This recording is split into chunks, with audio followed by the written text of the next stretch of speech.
Alright, so now let's move on to putting in the knob portion of the busk. So a couple of things that we've had to do to our material to make sure that we're ready is the first and foremost thing, and this is very important when you're binding anything, is since I went ahead and bound the top and the bottom, I want to make sure that these are both exactly the same. If you're binding after you put in your busk, which is a very common way to do it, then you could correct any discrepancies between the length at that point. But you do want to make sure that you know where exactly it needs to line up. So this has been adjusted. Originally the piece for the knobs was actually too long, so I had to shorten it slightly, but they are looking good now.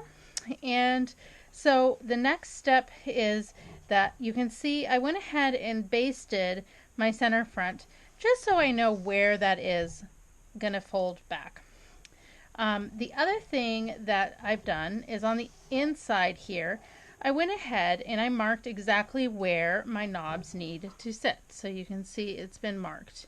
Now, how do we figure out where those markings need to go?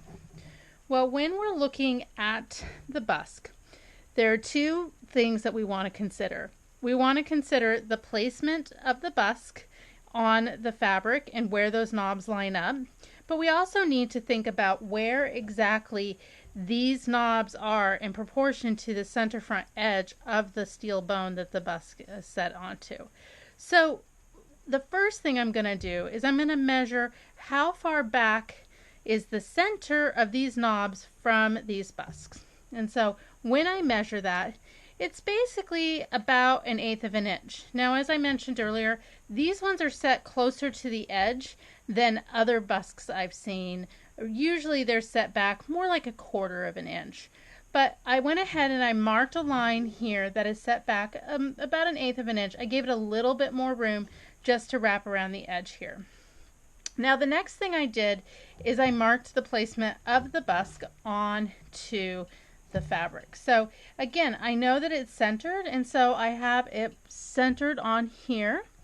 And then the other thing we're going to do is figure out where exactly our knobs need to be. Now there's two ways you can determine that. One way is to measure directly between each of these knobs, which just happens to be 2 inches from center of knob to center of knob. Or you can take this piece where you've already put your buttonholes in and slid the piece into it, and lining these up together,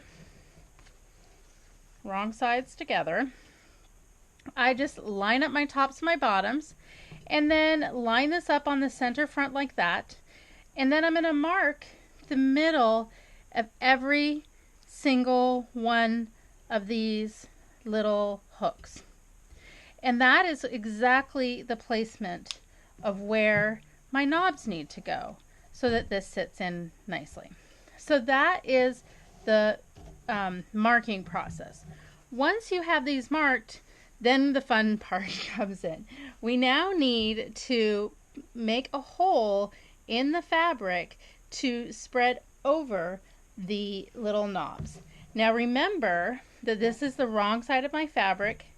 These are going to sit like this in my fabric, right? So I have the knobs facing to the outside of the fabric, and that is where I need to put my holes. So don't get confused and put them in upside down. Make sure you know exactly which direction it is, and also make sure that the closer edge to the center front the knob is, that is the correct placement. So now I have these all marked, and they line up actually quite nicely. Thankfully our lines, they line up.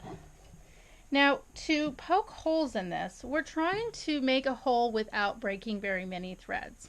So in a sense, we're trying to take the threads and spread them apart so that they create a hole. And occasionally 1 or 2 threads is going to break, because that will be fine. But generally I want to try to preserve the weave of the fabric so that once I put the knobs in, it closes back around over there. Now the easiest way to do that is with an awl.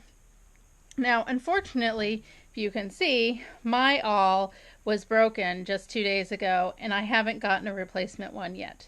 These are not very expensive. I bought this one through Warwick. I think it's like $3 or $4. So you can get one for your own toolkit at some point. But as I don't have one of those, I just need some sort of sharp implement to create the hole. So a little tiny pair of embroidery scissors will do the trick. Or I also have this pair of tweezers that have a incredibly sharp point. So both of these would work. So if I just center in the middle, and then I'm going to twist this in, so you can see that it's starting to come out through this side, and I've made a small hole there. Now a couple threads broke, and that is fine. I just don't want to have a bunch of threads breaking. And I'm going to do this one knob at a time. So I've got the top one done, and remember this goes on like this. So I'm actually going to flip this over so I'm working on the right side, and this is where the brute force comes in. I am going to use my nails, see if I can get this a little bit closer so you can see there's my hole, and I need to spread this open enough so that it can go over the hole. So let's see, over the knob. So let's see if I can do this. Yep. And if you have 2 layers, like if you have a fashion fabric over this, you have to do both layers at the same time. This is something that just takes patience and a little bit of strength. Nails are very helpful in this. And I'm just going to reinforce my hole again because I feel like it's closed up on me a little bit.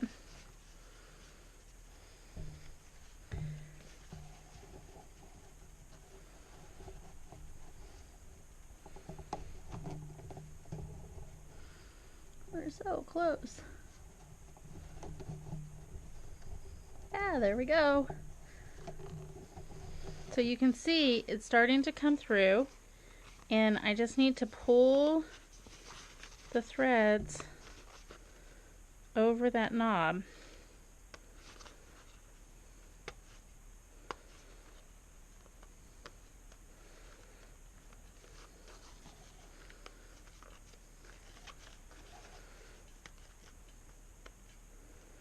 Yeah, I just took a step back. All right.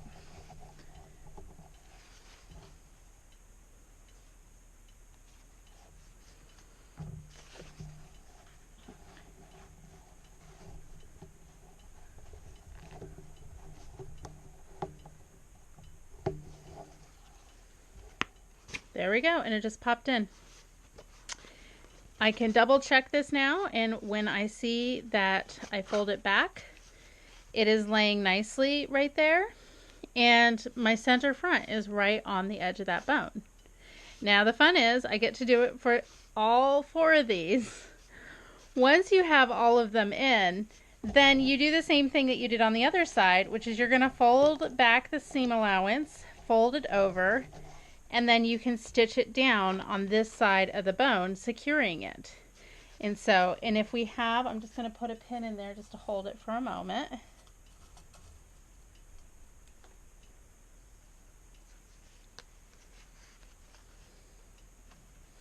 All right.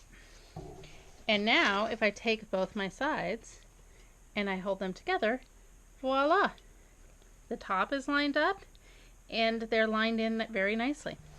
And so I just have to go through and do all 4 of them, or if you have 6 or 7, all 6 or 7 of them.